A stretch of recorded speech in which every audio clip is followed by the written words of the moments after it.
سب سے پہلے ہم نے دیکھنا ہے کہ اس کتاب کے مؤلف جو ہیں وہ کون ہیں. تو شاید آپ نے نام سنا ہو امام ذہبی کا. امام ذہبی امام ابن تیمیہ رحمہ اللہ کے ایک بڑے شاگرد ہیں. ان کی کتاب ہے سیر اعلام النبلاء. اس کتاب میں انہوں نے عظیم شخصیات کا ترجمہ، ان کی زندگی کے حالات ذکر کیے ہیں. اور یہ کتاب جو ہے سیر اعلام النبلاء، یہ کئی ایک جلدوں میں ہے. ان جلدوں میں سے اس وقت جو میرے پاس ہے وہ 21 نمبر ہے، 21، اور اس کا صفحہ ہے 443، 443.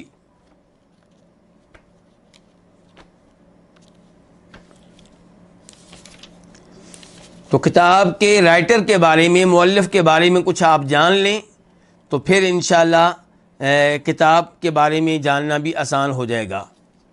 امام ذہبی ان کے بارے میں کہتے ہیں کہ ان کا نام ہے عبد الغنی. کتاب کے مؤلف کا، رائٹر کا نام ہے عبد الغنی.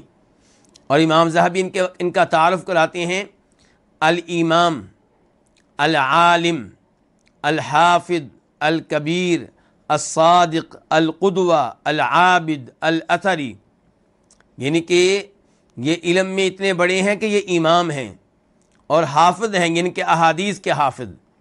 اس زمانے میں قرآن کے حافظ کو حافظ نہیں کہتے تھے، جسے بہت زیادہ احادیث یاد ہوتی تھیں اسے کہتے تھے حافظ.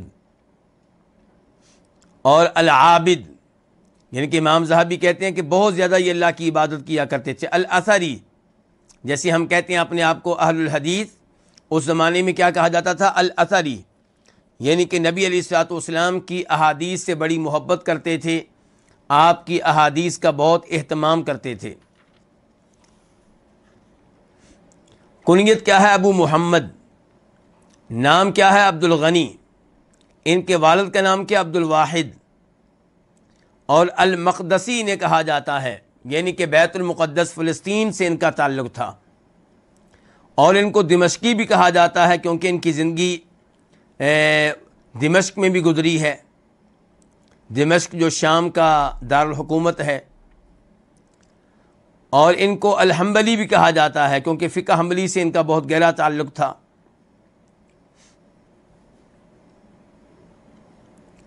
یہ کب پیدا ہوئے؟ 541 ہجری میں، ان کے 541 یہ پیدا ہوئے ہیں. یہ ان کی پیدائش کا سال ہے. اور اسی سال پیدا ہوئے ہیں ایک بہت بڑے عالم دین جو ان کی خالہ کے بیٹے تھے، ان کے کزن تھے، جن کو کہتے ہیں ابن قدامہ. زہیب بھائی ابن قدامہ کو جانتے ہیں اچھی طرح، ان کی کتب پڑھی ہیں ہم نے وہاں پہ مدینہ یونیورسٹی میں، اصول الفقہ میں. فقہ میں بھی ان کی کتاب المغنی بہت بڑی کتاب ہے. اصول الفقہ میں ہے روضۃ الناظر. تو یہ دونوں آپس میں خالہ زاد ہیں، کزن ہیں.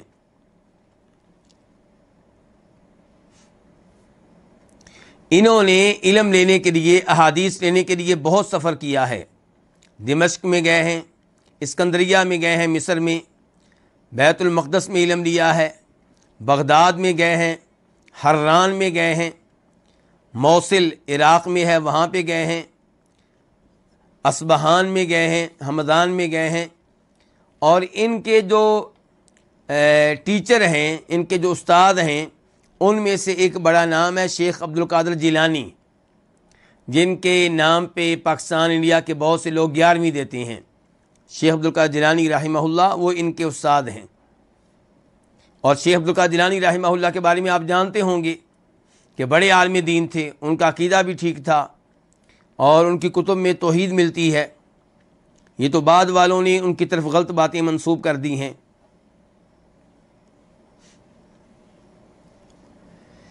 یہ اور ان کے کزن ابن قدامہ، یہ دونوں علم لینے کے لیے ایک ساتھ بغداد گئے.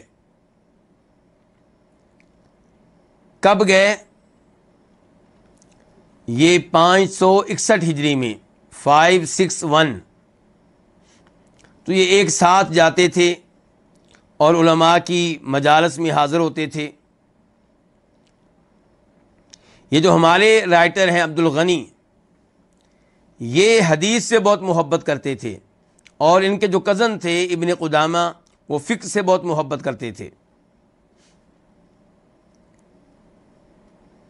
بغداد میں یہ دونوں 4 سال رہے ہیں، 4 سال وہاں پہ علم لیتے رہے ہیں، اور سب سے پہلے شیخ عبد القادر جیلانی کے پاس گئے تھے۔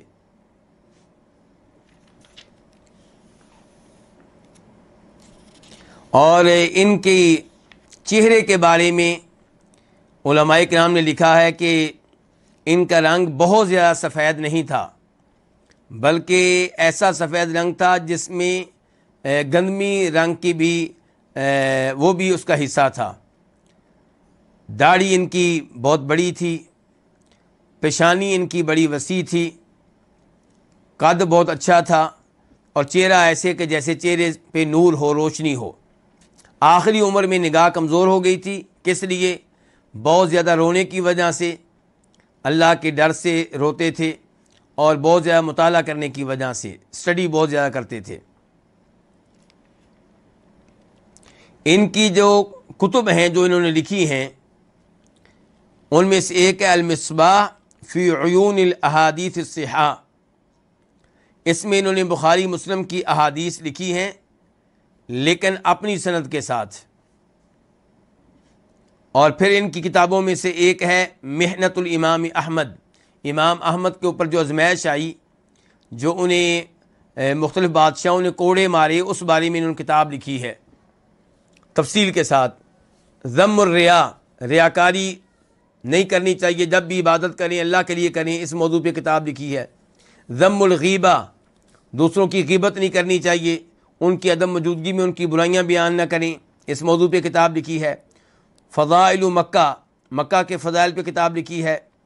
فضل رمضان، رمضان کی فضیلت پہ کتاب لکھی ہے۔ حج کی فضیلت پہ کتاب لکھی انہوں نے۔ نبی علیہ السلام کی وفات پہ کتاب لکھی ہے۔ اور ایک ان کی کتاب ہے الاقسام التی اقسم بہا النبی صلی اللہ علیہ وسلم، کہ نبی علیہ السلام نے اللہ کی قسم اٹھائی، کیسے کیسے اٹھائی، کب اٹھائی، اس موضوع پہ کتاب لکھی ہے۔ اعتقاد الشافعی، امام شافعی کا عقیدہ کیا تھا، اس موضوع پہ بھی کتاب لکھی انہوں نے۔ اور ایک ان کی مشہور کتاب ہے الکمال فی معرفت رجال، یعنی کہ جو 6 حدیث کی کتب ہیں مشہور، صحیح بخاری، صحیح مسلم، ابو داؤد، نسائی، ترمذی، ابن ماجہ، ان کی احادیث کو روایت کرنے والے جو راوی ہیں، رجال ہیں، ان کا تعارف، وہ کون تھے، ان کا کیا مقام و مرتبہ تھا، اس موضوع پہ کتاب لکھی، اس کا نام ہے الکمال فی معرفت الرجال۔ ان کے بارے میں ان کے اور ایک رشتہ دار ہیں ضیاء الدین، وہ کہتے ہیں کہ ان کا حافظہ بہت تیز تھا، کوئی بھی حدیث ان سے پوچھیں فوراً جواب دیا کرتے تھے، اور یہ بھی بتاتے تھے کہ حدیث صحیح ہے یا ضعیف ہے، اور اگر آپ پوچھیں اس حدیث کو بیان کرنے والے راویوں میں سے یہ راوی کون ہے، تو اس کے بارے میں بھی فوری طور پہ بتایا کرتے تھے۔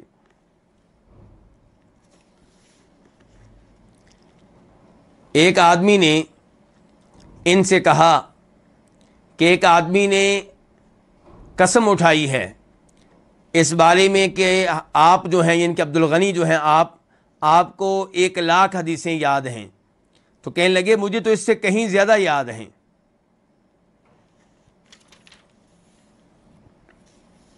طالب علموں کی بڑی عزت کیا کرتے تھے، ان سے بڑا اچھا سلوک کرتے تھے، اور جب وہ ان کے پاس علم مکمل کر لیتے تو پھر انہیں کہتے کہ اب آپ کسی اور کے پاس جا سکتے ہیں۔ مسواک کثرت سے کرتے تھے، اپنے وقت کی بہت زیادہ حفاظت کرتے تھے، نفل نمازیں بہت زیادہ پڑھتے تھے، صبح بھی سورج نکلنے کے بعد سے لے کے ظہر سے پہلے تک پڑھتے رہتے، اور مغرب سے عشاء تک بھی نفل پڑھتے رہتے۔ تو یہ حافظ عبد الغنی ہے، یہ لوگوں کے پاس جب برائی دیکھتے تو خاموش نہیں رہتے تھے، اس کے اوپر بڑی سختی کرتے تھے اور انہیں منع کرتے تھے اس سے۔ اور ان کی شخصیت ایسی تھی کہ جتنے بھی صحیح عقیدے کے لوگ تھے ان سے محبت کیا کرتے تھے۔ ان کے بارے میں حافظ ذہبی نے بہت تفصیل سے لکھا ہے، بہت کچھ لکھا ہے، لیکن میں ساری گفتگو کو ختم کرتا ہوں اور کتاب کی طرف باقاعدہ آتے ہیں۔